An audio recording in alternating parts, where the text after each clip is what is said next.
Aku akan buat apa saja asalkan bapa aku tak mati. Tapi kalau bapa aku mati, aku akan jadi jahat.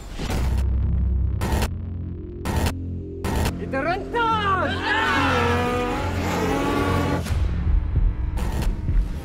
Tabik salam dulu pada orang tua kalau ia pun.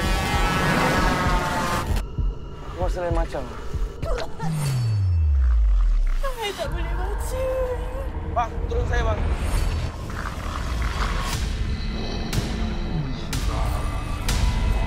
Hitler tu diorang cakap kerja aku. Hitler tu yang terkutuk. Aku okey. Kalau nak van jenazah pun boleh. Bangun, Jack! Keluar dari sini! Sejak kau berumur 9 tahun lagi kita dah berkawan. Aku tahu kau siapa. Who am I then?